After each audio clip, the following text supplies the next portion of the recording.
False Start, a college football podcast for everyone and everyone else. I'm your host, John Buhler, lead writer, fansided.com. I'm joined today by a man who only spells Paul with a W in it, who is a firm believer that toilet paper can be a celebratory accentuator to trees, lights posts, and schools. You know, whether you go to Auburn or Marietta High School, it's all the same. Cody Williams, content director, fanside.com. How you? Dun, dun, dun, dun, dun, dun. No, dude, doing good, man. Ready to talk some SEC football today. But while you're here, if you're getting into the college football spirit like we are, please smash that like, smash that subscribe button for us, like you're the Red Sox playing the Houston Astros, baby. Let's go. That's sweep completed today. Astros, get the hell out of Fenway Park. Eli White is basically God in Tennessee. I mean, look, is it surprising that Eli White got on a NASCAR track and found his footing? Like, I think that's probably like the most predictable thing we could have seen coming. Like for real though, sometimes I ask myself, like, what if I grew up in like Duluth, Minnesota? Like, what if I was destined to be a top 10 hockey player all the time, but I can't skate? That's right. Neither can I. Hey, that's something that the False Start podcast shares. I can't skate for worth a damn. No, but we could have been the Bash Brothers. That's right, 100%. Or Happy Gilmore, one of the two. Hey, I have a hockey record. I'm the only guy to ever take off my skate and try to stab somebody. You can definitely find that on Netflix and a whole bunch of other stuff that I'll surely bring up in the show today. But before we're gonna fall start a little bit more, basically we're doing our conference previews of the next couple episodes throughout August, up into week 0 and everything like that with what Farmageddon with Iowa State, K-State. So we're gonna do SEC today, Big Ten, ACC, Big 12, Group of Five. Then we're gonna have a basically you probably say like just our the big dumper episode. It's the big dumper episode, just going through all the odds and ends that we've got to go through to make ourselves look really smart or really dumb. One of the two. It's gonna change the game here, and then obviously we'll do our preseason playoff predictions and awards and stuff, but we're gonna do it league by league here. And obviously we have fall started here. Our first and 15 today and pretty much next couple of episodes are going to be our Paul Finch satin kimonos and our definitely maybes. So we may have a lot of new viewers out there. The Paul Finch satin kimono is named after Paul Finch of American Pie, basically the Wizard of Oz of college football, or wherever the hell they lived in Michigan, That's East right. East Great Falls. East Great Falls. That's right. But yeah, we're basically going to give this award out to a team that we don't really buy in. And then definitely maybe that's the opposite of that. That's like a team that we think is kind of flying under the radar that we think definitely maybe might be good. Mhm. So where were you while we were getting high on this team? I don't know what you were doing. So I'll start us off with the Paul Finch satin kimono. I'm going Texas A&M. I've kind of alluded to it over the past couple of weeks. I just don't quite see it with Marcel Reed. I don't quite see it with this offense. Like, it's Mike Elko. It's a Mike Elko led team. It's Texas A&M and M and their recruiting base. Like, I know the defense is going to be good, but to me, they're like a diet version of what Alabama was like last year. Like, you have a mobile quarterback who I'm not really sure I trust to throw the ball, like Jalen Milroe last year and Marcel Reed with A&M this year. And in the SEC, with the offensive firepower that we've seen in this league, I only think that takes you but so far in this league right now. And so, like, I'll have more on Texas A&M as we go through, but like, they're going to be a top 25 team most likely in the preseason poll when that comes out. They're going to be in some people's playoff projections, I would almost guarantee, but like, I don't quite see it. I think this is probably an 8-win team. Yeah, they were not my pick. They were like my runner-up in case we had overlap, Yeah. but I'm right there with you. The Aggies have a brutal schedule. I see as many as 4 conference losses on their schedule. Yeah. Like, okay, so you host Auburn, you might be able to win that game. You host Mississippi State at Arkansas. Maybe you could sneak past South Carolina, but like you still got to play Florida at LSU, at Missouri, at Texas. Oh, and then you have to go to South Bend and play Notre Dame. So that might be a 7-5 team. Yeah, I mean, truly. And yeah, like I said, I just don't like, regardless of the schedule, I don't see it. But you throw in a tough schedule, and I think I said it a couple shows ago. Like, one of the big things for me is that last year when we saw Marcel Reed have success, it was on a lot of occasions, it was the opposing team didn't know who was going to start at quarterback, whether it was Marcel Reed or Connor Wegman. And Right. those are two very different things that you have to prepare for. And so the defense is like half-ass prepared for whichever quarterback plays. Now you're going to have a game plan centered around a Colin Klein offense with a running quarterback in the SEC. I just don't see that working out very well for Marcel Reed, who, there's a lot of criticism that gets thrown at Lenore Sellers about the steps that he needs to take as a passer. He is 12 times the passer that Marcel Reed is right now.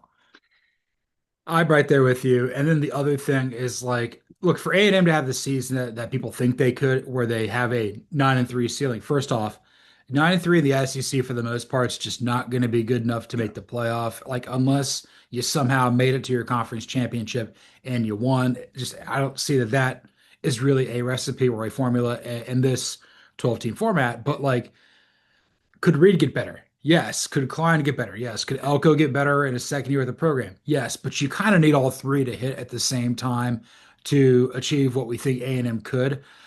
Right now, just there's just too many wild cards. The SEC is too top heavy. They may kind of get, left in the dust a bit. Yeah, 100%. Who's wearing the kimono for you, brother? That'd be the Auburn Tigers, baby. Oh, okay, okay. Yeah, this is a team that I know you're much higher on, but Hmm. like this is a 6-6 team. They got some tough games in conference play. Okay, so you got a huge game, at Oklahoma. Whoever wins that game is going to be in a really good spot. At A&M is not going to be easy. Oh, then you also host Georgia and Alabama. You have to win one to really have the season you think you're going to have. Oh, then you got to play on the road at places like Vanderbilt and Arkansas. And don't even forget, like you got to start the season out at Baylor. Yeah, not a pushover game at all. No, like if the talent's as good as we think it is, they may be able to overcome that. But like, is 6-6 going to be good enough for year three with Hugh Freeze? I don't think so. You got to get to 8-4. It's just hard to find 8 wins on their schedule. Agreed there. I Auburn was probably my runner-up for definitely maybe because like you said, I am higher on this team, but I think the fact that you have them wearing the satin kimono is very indicative of what Auburn is. Like, this season for Auburn could go a hell of a lot of different ways. And like, I'm a believer in the talent. I'm a believer in Hugh Freeze. Like, I think Hugh Freeze is a good coach no matter how much he plays golf. And like, I think that there is upside with Jackson Arnold. I'm not saying Jackson Arnold's going to win the Heisman Trophy or anything of that sort, but like, I do think that what we saw at Oklahoma was not a distinctly Jackson Arnold problem. And Yeah. like, I think like he was playing behind a horrible offensive line with no wide receivers. Like, that's not really a good situation for a young quarterback to be in. And now I think you're in a much more quarterback friendly offense with Hugh Freeze and the staff. And I think that you also have better weapons and a better offensive line in front of him. So I see the upside there. At the same time, there's a chance, like I know you think Jackson Arnold's just not good. And like, if that's the case, then yeah, the ceiling is very defined for this Auburn team, especially with the schedule that they have in front of them. I mean, with your wide receiving core, you've got length, and with your offensive lineman, you've got girth. That's right. That's right. That's the two boxes you need to check. But like, it's very close. Like, there can be people who be higher on Auburn, like you are, or down on them, like I am. I will say this: this is the longest period that I can ever remember of Auburn being down, Mhm. like dating back to like the 90s, 80s, 2000s, 2010s. Like, they've had years where they've been really good, like 17 and 13 and 10 and 04 and 93 and like a whole bunch of other stuff in between there. But like, we're coming up on a decade since 17. 100%. Yeah, it's not a little spoiler for later. We're going to be doing just like Novocaine, and there's a song that I very much considered Auburn, and then I saw exactly what you're talking about, and I was like, well, we can't even do that because it's just been down years after down years. It'd be like that sometime, but who's definitely maybe might be good in the or the SEC, not the Big 12. Who cares I, about the I Big 12 yet? Yeah, we're not there yet, but they did used to be in the Big 12 because it's the Oklahoma Sooners. So it fits very well, and I bet that's one that we probably have some overlap on, if I'm not mistaken. If it wasn't your number one, it's your runner up. But Oklahoma, we like where we're heading this offseason, I think. Like coming out of last year, there weren't a whole lot of reasons to be optimistic. But you bring in Arbuckle, you bring in Mateer, you bring in Ott, and all of the problems on this Oklahoma team were stemming from the offense. The defense played fine, but like at a certain point, your defense is going to break when your offense can't score points. And by the end of the season, that's kind of what we saw. And we still saw them show out and put the clamps on an Alabama team and really end Alabama's, college football playoff hopes at that time. So like when I look at this Oklahoma team, they play a brutal schedule, absolutely Yeah. brutal. No doubt about that. At the same time, I think there are enough changes, and I like this coaching staff enough where there's a world where this team ends up winning 8 or 9 games, and like their schedule's tough enough that if they were to get to 9 games, that's one of the few teams in the SEC where if you win 9 games, you're definitely in consideration for a college football playoff spot. Yeah, I think they're kind of an exception in that regard, but you brought up the schedule. Um, to get to 7 wins, like this includes wins like versus Michigan. Hmm. You gotta win at Tennessee, and you gotta beat Missouri, and you gotta beat Auburn.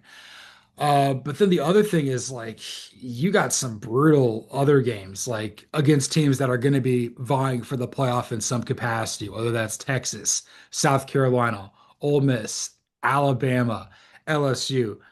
I'm a little dubious on them taking even just one of those games, but if you take one or two, you get to that 9-3 point, and then you're like what South Carolina was a year ago, where we start having that conversation. Yeah, 100%. And like that's why they're definitely maybe. Like I'm definitely not guaranteeing that Oklahoma is going to be good by any stretch of the imagination. But like I do think that they've made enough substantial improvements and like we know what Brent Venables is capable of as a defensive mind. And if his offense levels up to the level that it could under Arbuckle and with Mateer at quarterback, then yeah, I mean you'd have to take Oklahoma way more serious than we were a year ago, that's for sure. 100%. So like they were in this, there's like three teams that I kind of thought were in this, and I'll mention the other two, which you're not going to be surprised that like I have on here. That would be what Ole Miss and Florida. Yeah, 100%. So Ole Miss is kind of in its own special category where like we think they're good. This is a team that we think has a navigable schedule, could go 10-2, make the playoff. Maybe they'll be 8-4 in a worst case scenario if Austin Simmons isn't good. But like they've got a lot of things working in their favor. I know we've spent a lot of time on Ole Miss, but like, is there anything you want to add before maybe we talk about Florida or Auburn, if you will? I mean, I think the biggest thing with Ole Miss is I think the floor is really high. And Yeah. I don't think that was necessarily the way we thought about them coming out of last season because it felt like they missed their shot, missed their opportunity, which I know we've said before. But like the more I look at this roster, the more I look at Lane Kiffin, the more I think about the staff that he has with Pete Golding and Charlie Weiss Jr. Like I look at this staff and I'm just like, I don't see a world where this team's not winning 7, 8 games. And like that's worse, that's probably worst case scenario for this team. And like I'm not sure necessarily that the ceiling is like 11 or 12 wins because I don't think they necessarily have the talent to do that, which I think they did a year ago and they didn't quite reach that ceiling. But I look at this team and I just think the floor is way higher than people realize. Totally agree. So they're the only team in the SEC that's not playing a Power Four team in the non-conference, but that's not their fault. They have Washington State and Tulane on there, which I would say are some of the higher end Yeah. Group of Five. And Washington State was Power Five. So, and Hmm. then Tulane we'll talk about in the Group of Five preview for sure. Yeah. But then like I said, they've got a very navigable other schedule. Like you got to play Georgia State in the Citadel, and then you've got Kentucky, Arkansas, Mississippi State all on your schedule. Yes, you lost to Kentucky last year, but you've got what we think are the three definitively worst teams in the SEC coming in. Like you can rack up some wins, and it depends on like how you do versus the Oklahomas, the South Carolinas, Floridas, LSU's, and Georgia's of the world. Like you can lose two and you'll be fine, but like three, you don't have the pelts in the wall to get in. Agreed, 100%. And yeah, it's I mean it's an easy schedule, but again, like you said, like I playing Tulane, yeah, that's not going to go down as playing a Power 5 team or Power 4 team, excuse me, but like I'd rather like if I'm the college football playoff selection committee, I'd rather see a win over Tulane than a win over like an Arizona or something like that. So yes, 100%. So you have anything with Auburn? Was that yours or Oklahoma was yours? Oklahoma's mine. Yeah, I think I already touched on Auburn. Like I think that there's a lot of variance when it comes to Auburn. And then Florida's kind of like the same sort of bucket as Oklahoma, just a really, really tough schedule. But Mhm. like, God. They got to play Miami, Texas A&M, and then LSU, Texas, Georgia, and Ole Miss. Like, if you win three of those, like, and win the Mhm. rest of your games, you might get in at 9-3. No, 100%. Like Oklahoma and Florida are kind of inextricably tied, which you'll see throughout this show, at least in my like with some of the ways I have things set up. But like they're very much in a similar boat. They play the toughest schedules in the SEC, toughest schedules in the country, quite frankly. And then you look at that, but like you look at the upside and you look at the talent, and it's like there's still a world where they can navigate this. There's still a world where with the changes that have been made and like the upgrades that have been made, that both of these teams just like and I will say though, like I think it's pretty far-fetched to expect both of them to do it. I think it's Right. probably a one or the other proposition. So I think that's totally fair. So we got that all figured out. Let's recap ours and then let's move on to the next topic. So Yeah, you yeah, go yeah. first. Yeah, so Paul Finch sat in kimono. We're going with the Texas A&M Aggies. I just don't see it with the Aggies and Marcel Reed specifically. And then for definitely maybe might be good, we're going with the Oklahoma Sooners because despite some trash we may have talked earlier in the offseason, I'm coming around on the upside of this team. Hell yeah. So my Paul Finch Satin Komodo is going to go to the Auburn Tigers. I think Hugh Freeze has been distracted, tough schedule. I don't know if Jack Starle's any good, so I'm not in on Auburn this year. At one point they'll be good, just maybe not right now.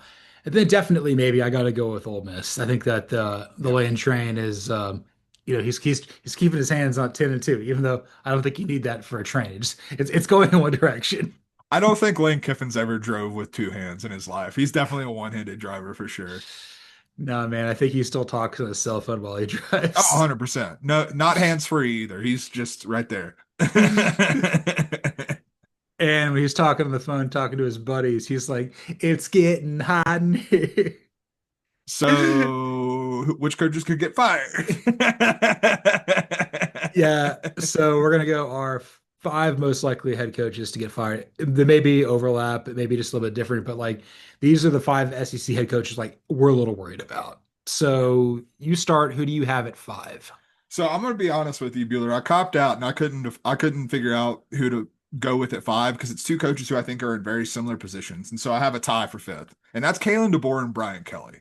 Because I think entering the season, neither coach is necessarily on the hot seat. Like I don't think either of these coaches are currently in jeopardy of losing their job. However, there are enough pitfalls for both of these teams in Alabama and LSU where I think we could get till October and both of these coaches are higher on these hot seat rankings than they are now. So like that's kind of why I have them like I couldn't decipher which one between the two. I would probably say Kalen DeBoer just because I'm lower on Alabama, but I think the situation is way too similar for me to really differentiate them. Yeah, those guys would be the 6 and 7 for me. Like Yeah. they're right there on the periphery. Like, but you're absolutely right. If they have bad seasons, they're going to be facing next year with an absurd amount of pressure that I don't necessarily know they can coach themselves out of, even though they are good coaches. Yeah, 100%. So at five for me, I've got Billy Napier. Okay, okay. Yeah, tough schedule. I mean, I don't know if he's necessarily on your list or whatever, but like you've got DJ Lagway. You're hoping there's a lot of I feel like you're riding a very thin margin for error if you're Billy Napier. You don't have university president, so that can turn on a dime very quickly. Scott Strickland, you may be tight with as your AD, but like if you continue to struggle, like you lose to Tennessee this year, you don't beat Georgia. There's a few games where like Florida should be 3 wins better, but you feel like your head coach is doing you a disservice. Maybe you go in a different direction. Again, I wouldn't argue for firing him. I didn't argue for firing him last year. I thought he earned his keep, but like you're going to need to basically do what you did last year, maybe slightly better to kind of put out all the coals. Yeah, so I have Billy Napier at four, so that transitions very nicely because all the same things you said. And I think the biggest thing that you said that I'm like super on board with is it's a very thin margin for error for Billy Napier this year. Like we think Florida could very well be good. We think Florida is a good football team. There was a lot of positive signs at the end of last year for this team still playing hard for Billy Napier despite a lot of challenges. DJ Lagway really flashing that talent. There's also a world where things just kind of get put on Billy Napier's plate. Like DJ Lagway hasn't been healthy the entire offseason. And like that's something Yeah, we haven't touched on a whole hell of a lot, but that's a big deal. If DJ Lagway isn't 100% and like this Florida team starts to struggle, DJ Lagway's not going to get blamed for that. Billy no. Napier is though. And so like it's another situation where I don't necessarily like. I think the expectations and hope are high enough for Billy Napier that you probably don't go into the 2025 season saying necessarily like his job's in jeopardy. But if the first sign of trouble, I think that immediately flips, and we go back to the conversations we were having at the beginning of last season. Right. I totally didn't realize DJ Lagway was not healthy. Was he dealing with like an injury? Like Yeah, what yeah, is it? I'm pretty sure it's been a shoulder injury, which Yeah, that's that's not what you want for a quarterback. no, when he got hurt last year, it was like kind of like more of a knee break in the Yeah. cocktail party. So like again, a guy who's got like a handful of starts as a true freshman already kind of banged up, and guys who get banged up continue to get banged up. So Yeah, I mean, there was like a 2 month period where he wasn't even throwing in Florida's practices. So Jesus. like that's not great. That's not great. And it's not really great at my number four. That'd be Brent Venables. Oh, I have Venables a lot higher, so let's keep going. My thought is like you get Arbuckle, you get Mateer, you get Ott, and you're basically saying like it's got to be this year. Maybe you have all three next year as well too. Mhm, I understand you've got a tough schedule, but your biggest rival, Texas, has won multiple playoff games, made the playoff the last 2 years, and has hit the ground running in the SEC. You are the better run program in the Big 12 throughout your entirety. You've been kind of struggling in a post Lincoln Riley world. It's like, and also Brent Venables is taking on such a tremendous leadership point from the defensive side of the ball. mhm. If his side of the ball doesn't work, or like it just nothing just takes, I could see that being an issue. Plus, with Joe Castiglione being on the way out, he may hire his new guy, and the guy who's like, I'm only taking this job. We can move on from Venables. Yeah, and I mean that would make perfect sense. I'll talk more about Brent Venables here in a little bit because, like I said, he's on the list, but he's a little bit higher. All right. So we both got our four. What's your three? At three is where I have Hugh Freeze, and Same, same. yeah, and I mean like I say this as someone who's high on Auburn, but like I also understand with the variance that comes with Auburn, with I mean Hugh Freeze hasn't even coached a game in the 2025 season, and there's already Auburn fans calling for his job, and if Auburn comes out and doesn't meet high expectations with Jackson Arnold and all the talent that they have, Hugh Freeze is going to get canned. Like it's not a he's going to be on the hot seat. He's going to get fired because this is Auburn and that's what they do. And like they don't fiddle fart around whenever they think a coach just isn't like appeasing the fan base, isn't winning football games, isn't running the program how they need to be. I think it would probably be a mistake because Hugh Freeze has acquired a hell of a lot of talent that's probably not sticking around if you fire Hugh Freeze. But nonetheless, like I do think that at the end of the day, like we know how Auburn operates, and if Hugh Freeze doesn't meet expectations this year, he's going to be gone. You bring in Hugh Freeze amid controversy. John Cohen, the former baseball head coach, AD of Mississippi State, hired a guy with Mississippi backgrounds, like Mhm. at Auburn. Like you're really sticking your neck out for this guy. The guy's playing a lot of golf in a year that he's got to make it happen with a very tough schedule. And even though you get Alabama or Georgia at home, it's kind of if not now, when. I mean, Auburn basketball is flourishing under Bruce Pearl, Mhm. and again, you're coming up on a decade where Auburn football just has been unsatisfactory. Yeah, 100%. I mean, it's like it's probably ultimately unfair to Hugh Freeze, but like the last 10 years of Auburn football are not working in his favor, even though he wasn't there for all of those. And if Auburn's an embarrassment, then Yellowwood and Tim Cook from Apple will make a change. 100%. All right, two. We got some different stuff here. So I think our number twos might be different. So I think your number two is not on my list. And I yeah, we'll talk about it. And like, I fully understand why he's there, but I have some other thoughts on there. But my number two is Brent Venables. That's where I have, red face Venables here. And very much similar to Hugh Freeze, like, I'm becoming more optimistic about what Oklahoma can become. I'm becoming more optimistic about the ceiling of Oklahoma this year, especially like if they can, like you said, if they can win one or two of those really tough games on their schedule, this team goes from like maybe not even into playoff contention, but you start to consider them. Like you said, South Carolina from a year ago or something like that. When I look at, but like that's not a guarantee. Things right. have gone so poorly for Brent Venables to this point that even with this optimism, there's not a whole lot of reason for optimism in what Brent Venables and Oklahoma are going to do in the SEC outside of the changes that have been made. And there's no guarantee that those changes take immediate effect. You look at Brian Kelly and Blake Baker last year. Oh, he's coming in. He's a great defensive mind. He's going to fix the defense. Well, damn, that didn't happen. And No, so, like, if Arbuckle and Mateer don't come in and immediately fix this offense, which I do think it's a little bit easier to fix the offense than it is the defense, don't get me wrong right. there, but like, Even if it doesn't happen, that was a Venables decision. That was Venables sticking his neck out, and it's all going to come down on Brent Venables if this doesn't go to plan with the Sooners. He also hasn't necessarily been like the best with people with Oklahoma like alma mater ties. Like Seth Luttrell is like basically persona non grata. Yeah. Obviously, Cale Gundy had to go, but had been there forever. You Mhm. nearly lost to Marco Murray. So yeah, I could see people turning on them pretty quickly, particularly with Castiglione kind of going out there. Yeah, and that's another good point. The transition that we're experiencing in Oklahoma right now. So at number two, that would be Mark Stoops at Kentucky, Yeah, which I do not have him on my list. Kentucky just cannot be utterly pitiful on offense. They Mhm. were horrible last year.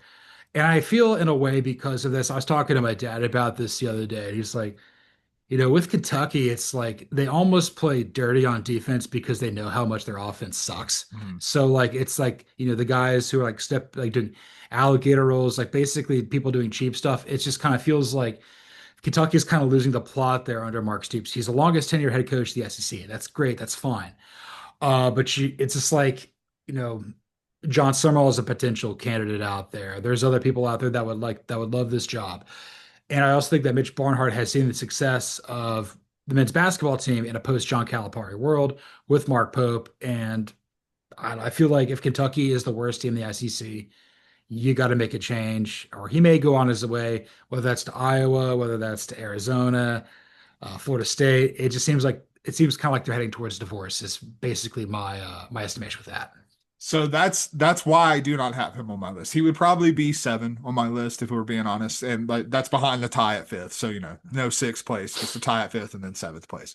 But like the first one to miss my list, and but I do think that for me, I look at Mark Stoops, and I think the fact that he's the longest tenured head coach is part of the equation. Like that's a very hard thing to cut ties with. It's a good point you made with Mitch Barnhart and like you cut the familiarity with John Calipari and it worked pretty damn well bringing in Mark Pope. So like maybe there Right. is a case for change there.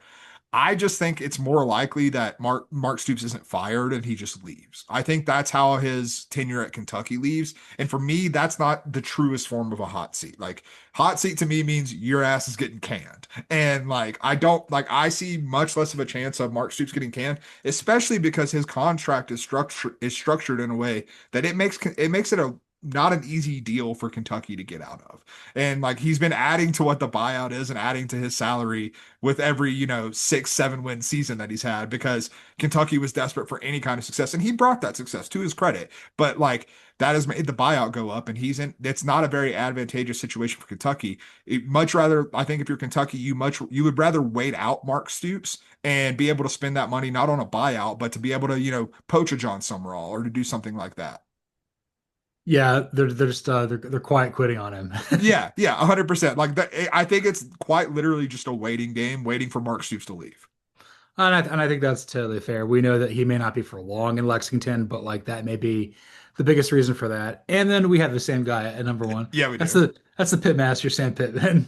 Look, we love Sam Pittman, but he might not be cut out for coaching, and specifically coaching the Arkansas Razorbacks. The big thing is it's like their whole season is contingent on Taylor Green being great. And that's a Boise State transfer. He's not recruited like he should. And it's not like Arkansas is like bereft of money. I mean, your owner of your favorite NFL team is a major Arkansas alum. You've got well, we'll talk, maybe not the first family, but we like Tyson Chicken. Like they could But probably yeah, help yeah, too. yeah. Also, God, just Jerry Jones. I'm not sure Arkansas even wants to claim him at this point. Oh yeah, then you also got the Walton Penner family over Yeah, there who owns the Broncos too. That's another one. I'm not yeah. gonna remember the other one. How could we forget the Daly family as well? John and Little John.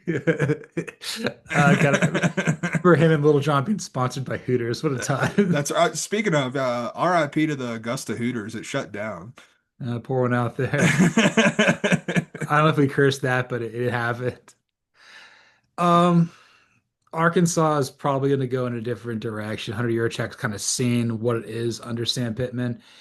He'll do something else. I don't know if he's going to coach anymore. Maybe he'll do radio. Maybe he'll do barbecue. Maybe he'll just live his best life. But like, You could go out there and get somebody pretty good to reset. That's Yeah. probably going to be Gus Malzahn. Maybe that's why Mizzou paid that much money to Drinkwitz, Yeah, and then 100%. Norvell has ties there if his seat gets hot. I would actually really like Norvell there. Like if this doesn't go very well at Florida State and he kind of just wants to change the scenery, I actually think he would do really well at Arkansas.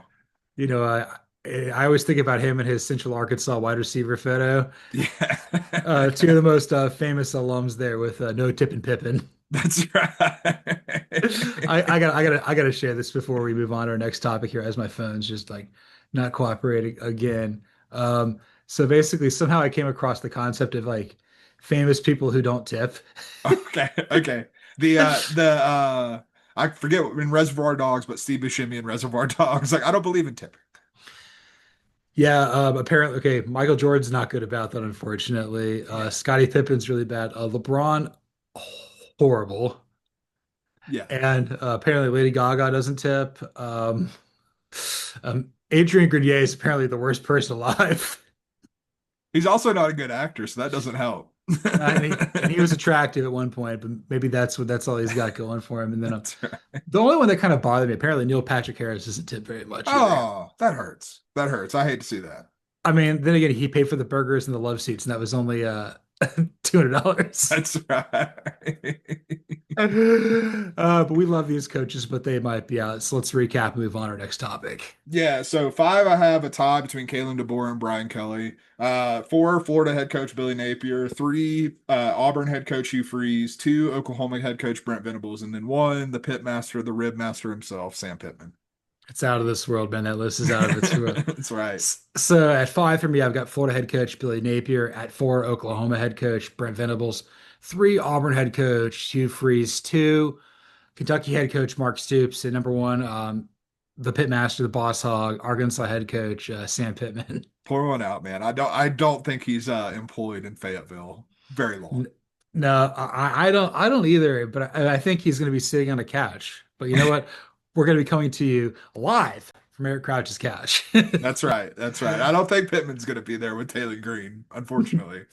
No, so this is basically our five best bets in the SEC to get to the Heisman ceremony, win it, and we'll also throw a sleeper out. We'll do this for each league. So let's do 5-1 and then throw the sleeper. All right. So at five, I have Ryan Williams, wide receiver, Alabama. And there were some quarterback options that I considered here for the fifth spot. But at the end of the day, where I keep coming back to it is I think Ryan Williams might be the best player on Alabama pretty comfortably. And I don't think the quarterback situation is necessarily going to be stable. But Ryan Williams is going to be stable, and they're going to, whoever is playing quarterback is going to pepper the hell out of him in a Ryan Grubb offense. So I think Ryan Williams could put up some real numbers. I don't have a whole lot of faith in Alabama this year, as I've discussed on many occasions, but I do think that if they are making a playoff push, I think Ryan Williams is a big, big factor why, and so that's why I have him at five.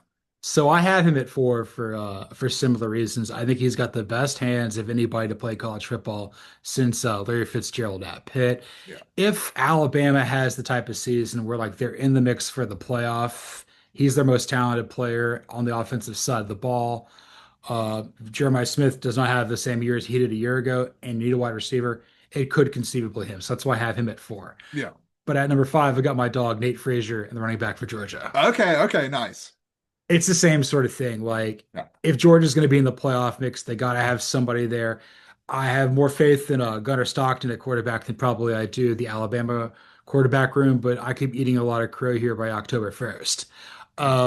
But Nate Frazier, like, he's got something at the running back position that all of the running backs at Georgia since No. Sean Moreno that are James Cook or better. So no Sean Moreno, James Cook, Sonny Michelle, Todd Gurley, Nick Chubb. Like he has some of Mhm. what makes them special.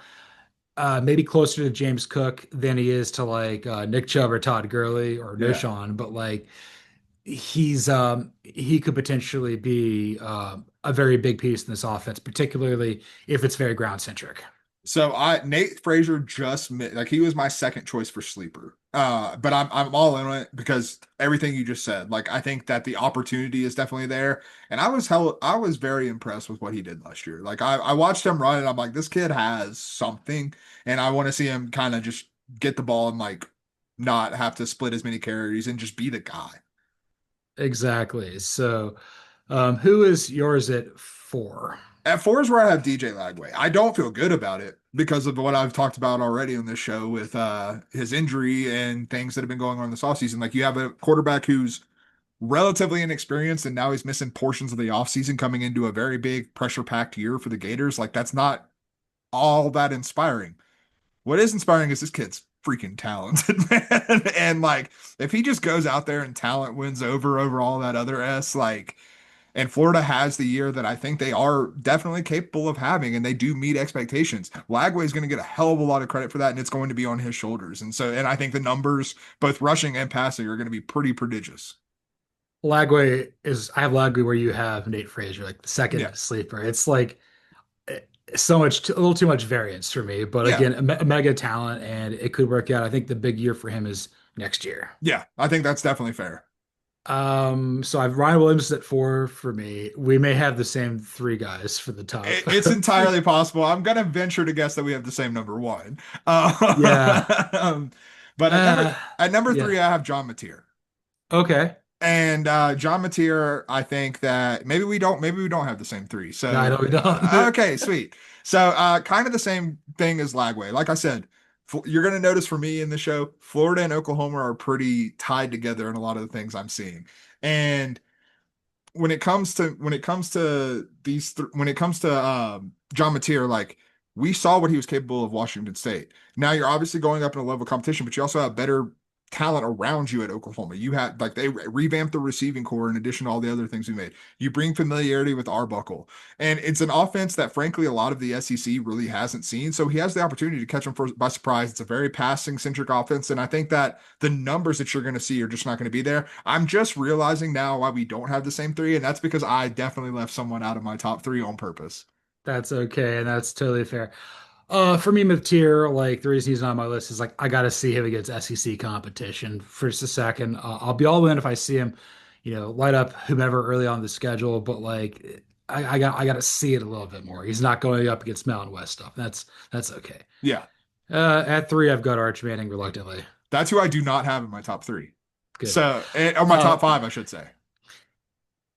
and I'll just say this. If he does anything, people are going to slobber over him like it's Jeff Passan talking about the effing Dodgers. Yeah. It's just the raging dorks of ESPN baseball. It's going to be the same thing. But no Manning has ever won the Heisman Trophy. He's not turning pro after this year, and like maybe it's next year. But again, like he'll have a game or two, not like necessarily a Kenny Trill game. He'll have a game or two that'll be really good, and then there'll be 2 games where he just looks Baby Huey and Bambi out there. But like Yeah. the name recognition also Texas is really good. Like I can understand this. So I'm factoring in two things you just said to the reason I don't have him in my top five. One, I think that the name brand is going to work against him because, and like, I think it's probably a reason that Peyton Manning didn't win a Heisman, quite frankly, is the fact that he was Peyton Manning. And the fact that Arch Manning is Arch Manning, like, Texas could go undefeated in the regular season and have a phenomenal year. Arch Manning plays phenomenally and doesn't have these games where he looks like a doofus out there. And people are still going to just be like, look at this and say the narrative is going to become, well, it's because Texas is so talented. Arch didn't have to do anything. He's just running Steve Sarkisian's system. Like there's going to be those detractors. And the more I think about it, the more I think like I really don't see a world where Arch Manning wins the Heisman because of that. Like I think he is going to be discredited at every single turn. And I think it's very similar to what we saw last year with Shador. Like Shador put forth a phenomenal season, and by the end of the year, he was barely even consideration to be a finalist, much less win the award. Excuse me. And like I think Arch Manning is going to run into the same problems. But then you throw in the fact that I also do think that it's not going to be a perfect season. I think there's going to Yeah. be those duds. And so you throw in the fact that I think he's going to be discredited with the fact that he's also going to have some games that are duds to further discredit him. I just really don't see a narrative path where Arch Manning ends up winning the Heisman. Yeah, it's like I never really thought about the name working against him so much. That's a great point here too. But that's the same reason why I'm not high on JJ McCarthy in the NFL. It's Yeah. the same sort of thing. But then it's also like, oh, you have these fantastic, amazing games. Like you carve up Florida, but if you look like crap versus Ohio State and Georgia, you're not winning. Yeah. And I mean, honestly, for his Heisman case, that Ohio State game is super important Yeah, because If he goes out there and lays a dud and then plays 11 phenomenal games the rest of the season, people are still going to remember that Ohio State game, and that's not going to leave their minds. Yeah, and those all three of those games are on the road for the Mhm. Longhorns. That's really tough. So we have the same two guys, 2-1. I don't know if we have the same order, but we probably do. We probably do. I have Garrett Nussmeier at number two and Lenora Sellers at number one. Yes, Yeah. yes, yeah. All right, let's start with Nussmeier.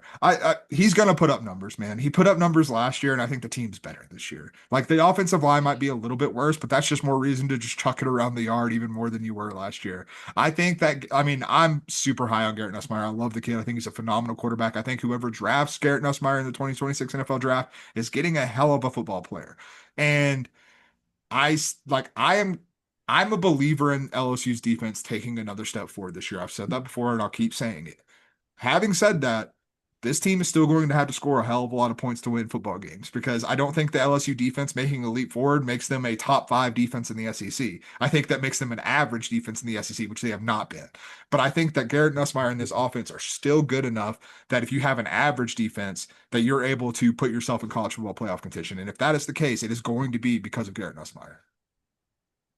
Love all those points. It's like he's gonna have to put up points for LSU to get to 10 wins or 9-3. I mean, be on the door of potentially getting the Mhm. playoff because we don't know what Blake Baker's defense is gonna be.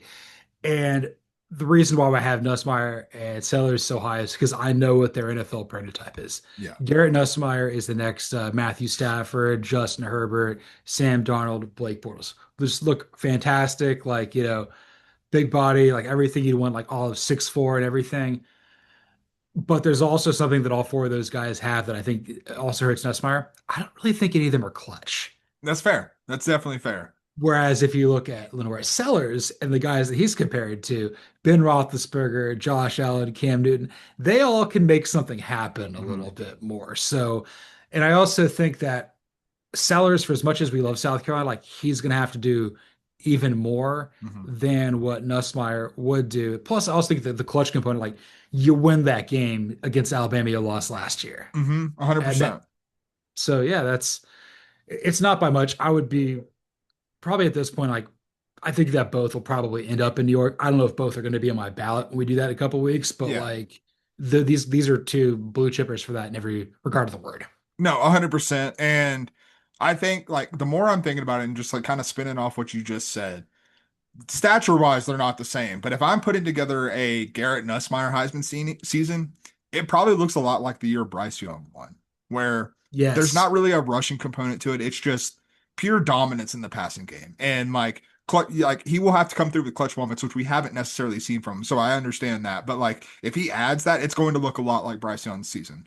Lenora Sellers is going to look like Cam Newton, where he's just dominant. Like you can't stop him running, you can't stop him throwing. He makes more progress as a passer, and Lenora Sellers just is an unstoppable force who you need a big play, he delivers it, and what by like hell or high water. Like it does not matter. He's going to deliver it whether with his legs, with his arms, the fear or threat of his legs, and he pitches it out to a running back or something like that. Like I think Lenora Sellers looks a hell of a lot like Cam Newton if he wins the Heisman Trophy. And I don't think that's a very far like I don't think that's very far fetched. I understand that Cam Newton's probably the single greatest college football player that we've seen in the past like 2 decades, but like I think Lenore Sellers has that kind of upside. Like that's how high on the kid I am. Because we talk about this every time we talk about him. I'm trying to put other quarterbacks, other Yeah. Heismans out there that have done stuff. Like, if we want to remove Cam from the equation, he could have a season like Lamar Jackson where we're Hmm. just purely in awe of him. He can have a season like Baker Mayfield, like, I'm going to carry this team on my back and do it. Yeah. Yeah, like I will drag the Gamecocks like dead corpse across the finish line because I'm that damn good. Yeah, like I'm trying to think if there's any other Heisman we've seen recently that kind of has some of that too. Like, I I can't, mean, the interesting thing about Lamar is that team, I believe, if I'm not mistaken, won 8 games that year, but his yet individual excellence was just so undeniable. And like, I think that's what separates me for Sellers and Nussmeier, quite frankly, is because I think there's a world where Lenore Sellers is in New York without South Carolina making the playoff. I don't think that's the case with Garrett Nussmeier necessarily. that's a fantastic point. I've never thought of it that way, but that was certainly within, that's really good. It's kind of like what Jaden Daniels, like, or Yeah, Robert yeah, Griffin Heisman type of thing. yeah, 100%. it'll look a little different. But yeah, there's Heisman's, there's ways that like Lenore Sellers can win the Heisman that looks like we've seen win it the last 20 years. 100%. Tebow, 1907, that's There we another go. one. Yeah, that's a Yeah. really good one. And then my sleeper, we may have the same guy, if not, no worries. I'm gonna go Austin Simmons for No, I do not have Austin Simmons. I have a non-quarterback as my sleeper. So who you got there. I've got your boy Zachariah Branch, brother. Let's go, brother.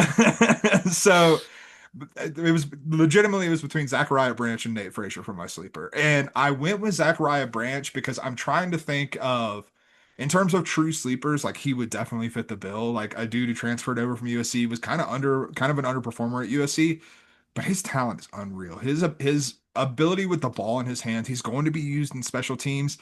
I'm not saying it's going to be Reggie Bush to be clear, but like there's a Reggie Bush, Christian McCaffrey type Heisman campaign that could happen for Zachariah Branch if he's just an all-purpose monster. Like if he's the number one option in the passing game, if he's getting carries out of the backfield and like creative sets, if he's working on special teams and doing stuff like that, like he's just going to rack up all-purpose yardage and highlights and opportunities to make big plays and make clutch plays. And like again, I'm not saying it's the likeliest outcome, but the window of opportunity combined with his talent is definitely there.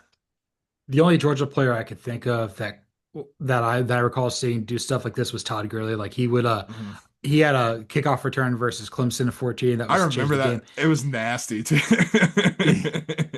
I bought a ticket that was counterfeit and didn't get to go to the game. Oh, brutal, bro. Oh, God. And then like I think a week or so before like he got suspended or whatever, Mhm. he had that like the 51-yard touchdown pass on Vanderbilt. That's right.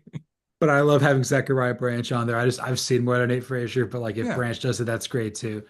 With Simmons for me, if Ole Miss has like a playoff caliber season and he looks, as good as Jackson Dart Yeah. or Jordan Teamu or anybody else, Matt Corral or something like that, like Shea he Patterson. Let's throw out more Ole Shea, Miss quarterbacks. Shea Patterson, Bo Wallace, rest in peace, Jevin Sneed, just That's like right. Our Eli boy Chad Manning, Kelly. Chad Kelly, Swag Kelly.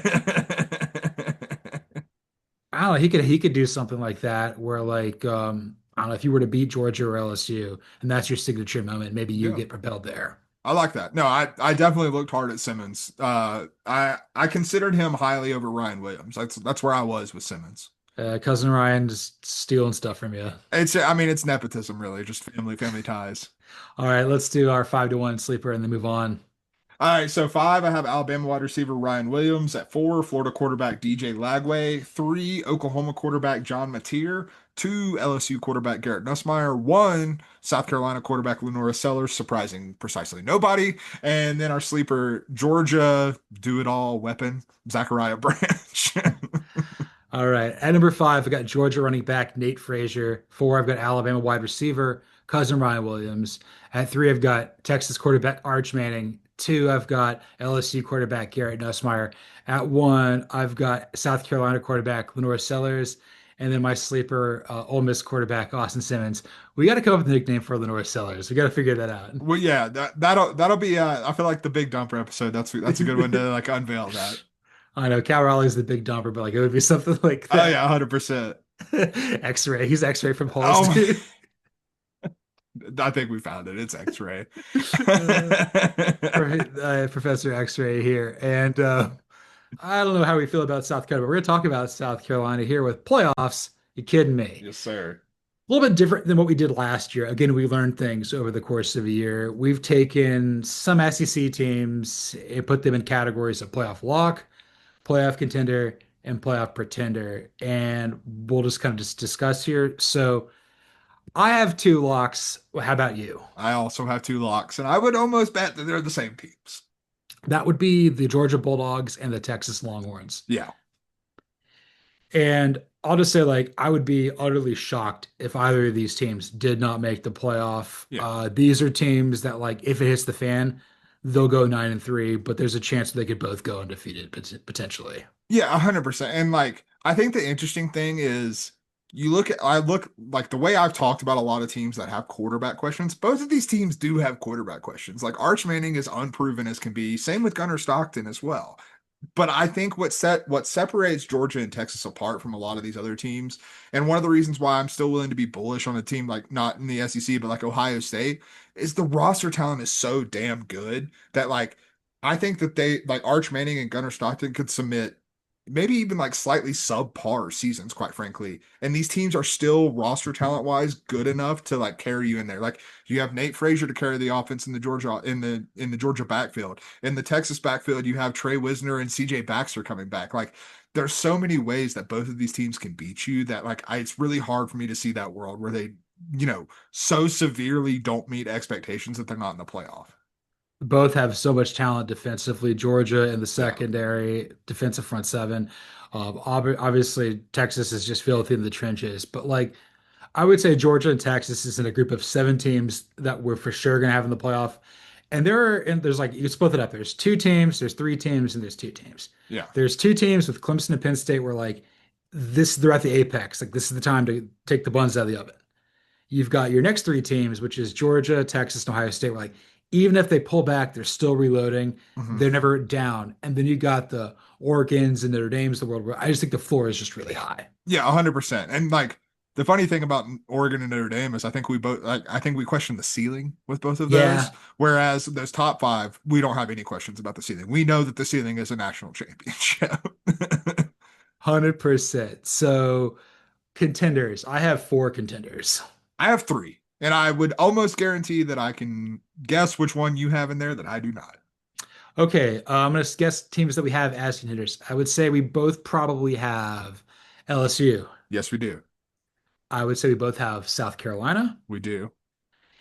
And um, okay, the other two that I have here is Ole Miss and Alabama. Yep. And I have one of those in here. Yeah, I think you have Ole Miss in there. I do indeed.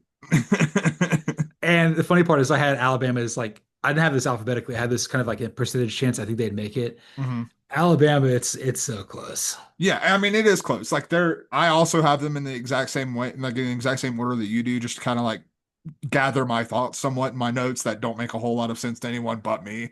But like I have Alabama as the first pretender and I have Ole Miss as the last contender. Like I think that they're very much in the same conversation. They're both toeing the line, but I just have a lot more faith in Ole Miss. Like I think going back to what I said, I think that Ole Miss's floor is extremely high. Again, like when you factor in the schedule, when you factor in the coaching staff, when you factor in the requisite talent of the Rebels, I think the floor is very high. I think there is a chance that the floor for Alabama is much lower than people are like realizing, or like especially like a lot of like analytics. Like you look at like SP Plus and all these different like ESPN metrics that they're throwing out there. I do like to me, eye test, whatever you want to talk about, my feel for this, I think that they are over baking in what Alabama can be. Like I think the ceiling is still high. Like don't get me wrong, but I think there's a chance where this goes very poorly for the Crimson Tide. And I think that's totally fair. I would say like South Carolina and LSU are probably like right there with contenders because you get the Heisman caliber Mhm. quarterback, you've got enough dudes on your roster. Schedule's relatively navigable. Ole It's an Miss is SEC another, schedule. It's not like a daunting SEC schedule. It's just an SEC schedule. whereas Ole Miss like very favorable SEC schedule. Yes, exactly. And the fact that Alabama does not have that quarterback or the favorable schedule or really the talent that's returning like Georgia, Texas, that's kind of why they're Mhm. on the cutting room floor there. For the record, I have Alabama as a 9-3 team. Okay, I probably have them closer to 8-4, and I mean that's like that splits the difference for why we have them on the line right here. Like I have them losing at Georgia and at South Carolina, and I think they could lose at Mizzou. I think, but like you'd have to beat LSU and Oklahoma, and you have to win at Auburn I was about to like as say well. like the Auburn, like the Iron Bowl is not a guarantee. No, no, like Auburn could get one of them. I think it's been more likely to get Alabama than Georgia Mhm. because I don't know. Doesn't matter there. But that's so I have I have four pretenders in the SEC. I only have three pretenders just because it was the only three teams I could really come up with that I can really see someone like realistically predicting to be in the college football playoff. One of them's Alabama, A&M, who I've already discussed, and then Florida. And I think Florida's is more schedule based than it is necessarily talent based. Yeah. So I also have Florida and A&M there. The other two pretenders I have are Mizzou and Oklahoma. Oh, see, I didn't even consider Mizzou. I just think they're bad. So, I just think they've got a very favorable schedule, like yeah, Oklahoma or like Ole Miss or like didn't mention Tennessee at all in this. yeah. I mean, I guess I mean, if we want me to, I'll throw Tennessee and give myself a fourth pretender in here because like they're Joey Aguilar's your quarterback, man. I don't know what you want from me. So that's pretty good here. I guess like before we move on to like the last our penultimate topic here. We didn't talk anything about Mississippi State or Vanderbilt or anything else. Mississippi State's gonna have a tough year. Jeff Lebby, he's trying, and Vanderbilt, like it's all about the live dog to It's go all on. about Yeah. like Vanderbilt's going to be one of the most fun teams in college football, like they were a year ago, because Diego Pavia is their freaking quarterback, and it's a hell of a lot of fun to watch him play for the Commodores and get as fired up as he does for this program. I mean, we know what the ceiling is though. The ceiling is you make a bowl game, and like that's good. That's a lot of fun. I enjoy that, but like I'm not under any like misconceived notions that this is a team that's going to be remotely sniffing the playoff. Totally. And then just a last thing, maybe a little more thought about Tennessee. We know that Josh Heupel is a good coach. We know the program saw just the quarterback change of it all. They're probably going to be about a 5 to 7 win team, maybe eight if they have the soft schedule and navigate that. A lot of it depends on them beating Syracuse and Atlanta. Yeah. But like this doesn't necessarily mean that we're like down on Tennessee long term. Just like this year, just it just kind of sucks for them. I mean, this is honestly what Tennessee season is. Obviously, the transfer portal and like complicates this, but like I was thinking about this the other day. Go back to another Tennessee quarterback that we've already talked about on the show, Peyton Manning. The famous quote about Peyton Manning on the Colts. Why is I think it was Jim Sorgi not getting reps, and it's like, well, if 18 goes down, we're effed, and we don't practice effed, and like Tennessee hasn't been practicing effed, but they're effed without Nico in there. And his former coach, Jim Morris Sr., that's why Tennessee won the Jim Morris Sr. playoffs. You kidding me? That's right. That's right. All right. I'm going to ask you a question for this next topic here. Let's do some do Hast here. My favorite question. One of the best questions of all time because you answer it the same way either way. Okay, first off, like for new listeners, this is a play on words from the Rammstein song "Du Hast," which plays off of German wedding vows. Du Hast, Hast, means you have me, like you have me here. Mhm. If you have two S's, that means you hate, like you hate me. That's right. So, it's like it, love it, like Tim McGraw, except with German components. That's Germanic languages just having homonyms. That's right. That's right. But do Hast. Will the SEC get more teams into the college playoff than the Big Ten this year? Last year, the Big Ten got four, the SEC got three. I'm going to go Duhast 1S. I think that when you start to, so like we have our locks in each conference, and I think that even though you have probably one more lock in the Big Ten, when you're thinking Penn State, Ohio State, and Oregon, I think that there's still a lot more likely chance that the SEC gets its like teams that we're going to put in the contender status. Like I think it's far more likely that they get multiple of those teams in than Ohio State does. I think there's a world where Ohio State doesn't get, or not Ohio State, Big Ten, excuse me, doesn't get any of those teams in. Like we're high on Illinois, but that doesn't guarantee Illinois a playoff spot. We think Michigan has upside with Bryce Underwood, but that's not a guarantee, and it's probably going to take until 2026 before we get there with Bryce Underwood. And like you start to look at Iowa, like I know that's been mentioned by Joel Klatt and others, but like I still don't totally see them as a playoff contender. And like I think when I'm putting them up against an LSU with South Carolina and Ole Miss, I favor those teams much more highly than I do any of the other like upper middle class of the Big Ten. Yes, I'm gonna go do Hast 1S as well because like the likelihood of the four teams, including my fourth team and your three teams, of getting like two teams that win 10 or more games out of the SEC is far more likely than getting that fourth team beyond Ohio State, Penn State, and Oregon in the Big Ten to do it. And there may be teams in the Big Ten that were higher on. Like, okay, we know what Indiana was capable of. They might pull back a little bit. They might be as good as they were a year ago. We love what Illinois' upside is, but Illinois has got to do it. And Mm-hmm. then this could be a great, Mark Gronowski, Iowa, Kirk Ferret spite year. It's still got to do it. Michigan, there's a lot of teams that could conceivably do it in the Big Ten, but like they're not definitively there like the other three Mm-hmm. are. And I'll also say this in the Big Ten, it's pretty much a guarantee that Oregon and Penn State are going to make the playoff, but there's also chances where like it could be very close for Yeah, them. 100%. Specifically with Oregon, I think, just because you do have that unknown at quarterback with Dante Moore, so like that's something there. And then like, you talk about it, and I think the way you phrased that got my mind spinning a little bit. Like, there's a lot of teams in the Big Ten that could do it. I think that when we look at the SEC, there's a lot of teams that we think are probably likely to do it when you talk about South Carolina and LSU, at least in our opinion. And when you start to talk about like teams that could do it, well, I think like you're talking about Michigan, Indiana, Illinois, like things of that. Like if we're doing that and expanding it to the SEC, well, hell, I'll include Alabama if we're talking about that because there's a world where Alabama makes the playoff. I don't think so. I don't believe it. That's why I have them in pretenders. But like, there's a world where that happens. There's a world where everything clicks for Florida. There's a world where everything clicks for Oklahoma. And like with those schedules that Florida and Oklahoma have, that's going to put them like they have a chance to have a worse record than a team in the Big Ten does, winning 10, 11 games and potentially not making it, than Oklahoma and Florida do with the 9 win season that they do with their schedule. So like when you talk about the coulds, we're going further down the list for the SEC, like talking about mid-tier of the conference, whereas we're talking about could for like the upper middle class of the Big Ten. I mean, in the SEC, you can make it down to like teams 11, 12, and 13. Like Yeah. If Vanderbilt went 9-3, they're close. Yeah. And like that's probably like the line of demarcation there for the SEC. Yeah, because I don't think Arkansas, Kentucky, and Mississippi State just have the resources right now to do Yeah. that. Yeah. And I mean, like Vanderbilt, it's like a long shot, to be very clear. Like that's probably like the same like likelihood as like Washington or someone like Mhm. that going on that type of run. I believe they're the third hardest schedule in the country. I think it's Florida and Oklahoma 1-2, Vanderbilt, and then I think it's Texas. Yeah. Which Texas is a little better equipped than all three of those to handle that.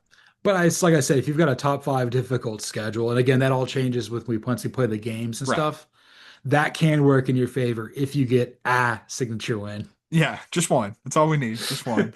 I've been watching a lot of movies here at this place. We've been watch both Wayne's World Oh, movies. hell yes. One of my favorite bits in either Wayne's World movie actually is in Wayne's World 2 when they do the shameless ad placement. It kills Yeah. me every single time. And then the other part where he goes, let's travel to beautiful Delaware.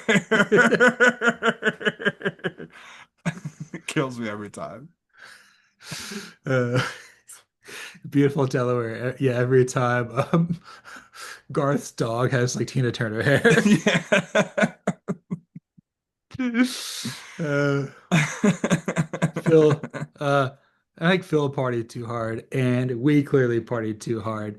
We only need to run 6 plays, just like Novocaine. We're gonna move Yes, on to our sir. last topic here. So for the folks at home, this is our favorite segment we do.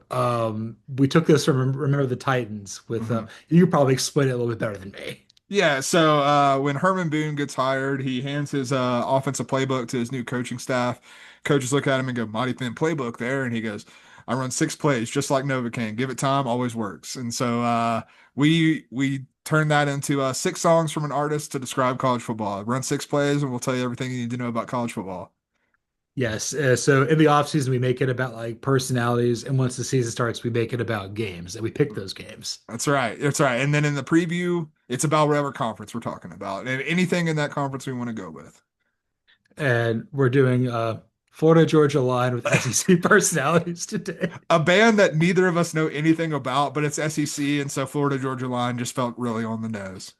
Uh, uh, it didn't it? So we know nothing about these songs, nothing at all. I put a little more prep in this than Tony Romo, but we did do it. Yeah, I mean, I looked at lyrics and like I know one song on here because I've like unwillingly been forced to listen to it in many occasions, but outside of that, like there's one song on here that is apparently a Morgan Wallen and Florida Georgia Line song, which I had told Bueller about before the show because I had just found out about it.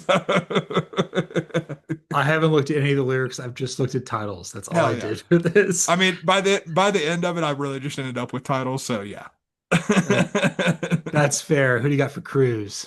Cruz, the one song who I am vaguely aware of. This just reminded me of Clark Lee and Diego Pavia, man. Like you're just cruising through. Like, there's no expectations for Vanderbilt. Like, no one's like I just said, no one expects Vanderbilt to be competing for a playoff or for an SEC championship or anything like that. So they just get to like be turnt and cruise through the SEC schedule, probably make another bowl game, and just be one of the most fun watches in college football. I think that's fair. I did not have anybody from Vanderbilt on there, but I'm right there with you. I've got the guy. His team's going 6-6. He's wearing his Letterman's jacket. He's riding around cruising tonight. Put out the vibes for the senior ladies. That would be Josh Heupel. That's right, baby. And then Cruz, that's Kirby Smart going around on Lake Lanier ghost hunting, knowing his team is going to make the playoffs. First off, I had a sisterage. Somebody got some. Why do people keep buying Annabelle? I don't know. I It's don't know. Please stop. Please, like we've got enough going on with AI and everything else in this world. Like I don't need possessed dolls going around in my life. no, we don't need that in Buford, Georgia. Also, you see that? You see Dylan Raiola's alma mater's new football stadium? It's unbelievable. Dude, it is so nice. What the hell, man? You Don't should they, see like they that. have like luxury boxes at a high school stadium. It's Yeah, unbelievable. this is like 5-6A Georgia Public High School football. Like, It's it God almighty, man. It's hell yeah. Get that education, I guess. and Georgia's going to be cruising because they would have made the playoff every year under a 12 team format since 2017. So Yes, that's sir. kind of where they are with all of that. So who do you have for up down? Oh, that's our boy Eli, baby. Up, down. You Yeah. never know what the hell you're gonna get with Missouri. And then up and down all the way. And we're bouncing around in Como. But yeah, man, like I need to see some consistency from Eli Drinkwitz, quite frankly. Like this is the song I mentioned earlier where I was thinking about Auburn, but they've been down too much to have the up component of this over the past almost decade. But with Missouri, it's hard swings in either direction. Like I think this Missouri team has a chance to be pretty damn bad this year. And like man, you're coming off like 2 years ago, you were like threatening to like really make a run in the SEC. And like last year you went in with those expectations, didn't meet them, and now you're like in danger of the bottom falling out. Like I need to see some kind of consistency from Missouri. Yeah, you got Big Ten energy coursing through your veins. Mhm. Would have made the playoff 2 years ago. Yeah, I had Eli Drinkwitz on there too. You know, Yeah, I, s- man. I always spell it with the IA afterwards, even though I Yeah. never say it. The other guy I got on here is the ultimate front runner, Shane Beamer. Oh yeah. Oh, 100%. Up, down, up, down. That's his hands when Sandstorm comes on. I didn't realize this. Like, I never put two and two together. So they're also playing in Atlanta to start the season for the Aflac kickoff game, and they're playing Vautech, his alma mater, where his dad's a legend. So, Oh yeah. like, That'll be fun, that's man. That'll be yeah, fun. they're gonna kick the hell out of the Hokies. Yeah, yeah, not going to be good for what's going on in Blacksburg there. Now, remember that game when like Lamar Jackson did like that front flip over the Syracuse defender in Yeah. the Carrier Dome? It's gonna be Yeah. it's gonna be like that. Hell yes. Oh, hell yes. Simple. What's simple? Simplest thing I could think of, man. This is one I didn't even look at the lyrics. This is just the simplest thing I could think of. If Arch Manning is good, Texas is winning a national championship. That's where I've come down. And like I'm not sold on that. I might not pick Texas to win a national championship, but damn, is this roster good? And like, if Arch Manning is a good quarterback, I'm not even saying he needs to be great. If he is a good quarterback and does not actively cost them, this team's going to win a national championship. I have Arch Manning coming up in just a little bit. So it's pretty simple for Hugh Freeze. Win 8 games, bud. Well, I don't know how simple that is, but we'll figure it out. And then we did like what Leonard Skinner shine down at some point with a simple man. That's a simple man. That's Sam Pittman. Yes, sir. Just give him a smoker and he's ready to rock. May we all get a smoker. Who do you have for May we all?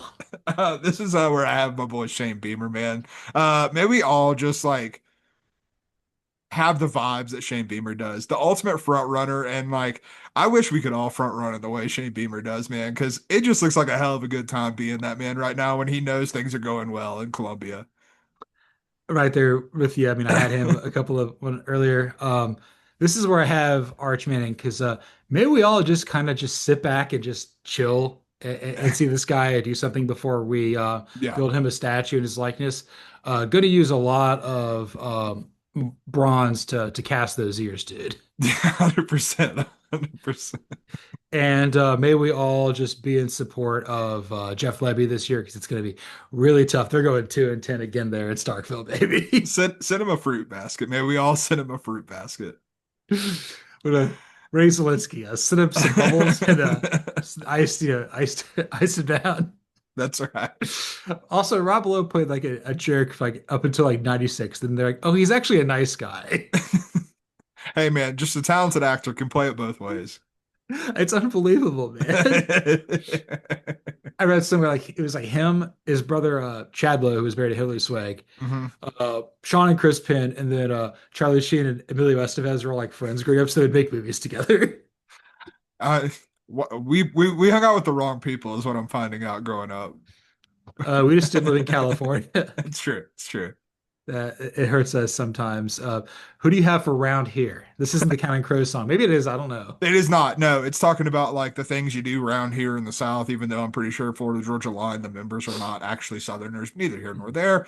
Um, but I went with someone who's also pretending to be a Southerner, Brian Kelly.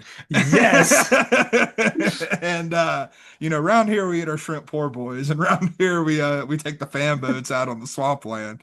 But around here we also still need to probably win 10 games. I had Brian Kelly too. Yeah. So I want him to be saying, starting every sentence of the round here, or I want him to start talking like Ben Bridwell of Band of Horses, Yeah. beginning and finishing every sentence with now. Now listen up here now. That's right. And then round here, like round, that's the lazy Susan he grinds up on recruits on. That's right. And then you ain't from around here, ain't you? That'd be Kalen DeBoer. Yeah, he certainly not. No. Nah.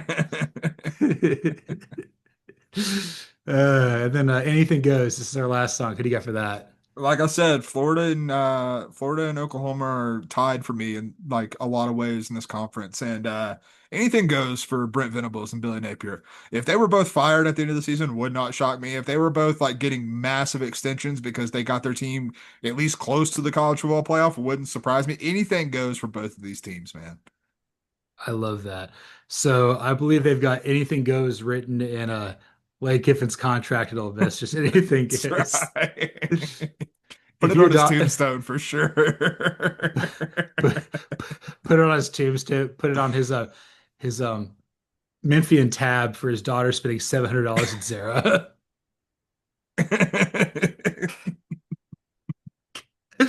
And anything goes is what's on the playbook from Mike Shula to Lenora Sellers. Just go.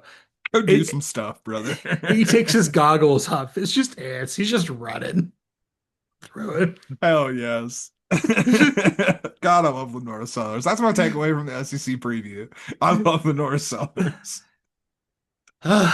Man, this I haven't been like this obsessed with a player that's not at Georgia since like Joe A Burrow. hundred percent, man. It's hard. Like our love affair knows no bounds. It's gonna be really terrible if he's like has a bad year. It's going to be an emotional kick in the balls, just like this was episode 197 of Fall Start. You can follow me, John Buhler, on Twitter, the X at Buhler118. You can follow the show at CFP Fall Start. Like, rate, listen, subscribe, review on Apple, Spotify, YouTube. Five Give it stars. Give us five. 5. That's how many fingers Little Sellers has in his hand that he throws the ball with. I mean, who knows? The 4th of July is dead past. Who knows, man? I haven't destroyed you. I haven't destroyed you like this in a long time. That was the best transition you've ever done. It just killed me. And I got tears in my eyes. Look at that. and I don't know if Harvey Updike had tears in his eyes when he killed that tree, but he did. And this is false start.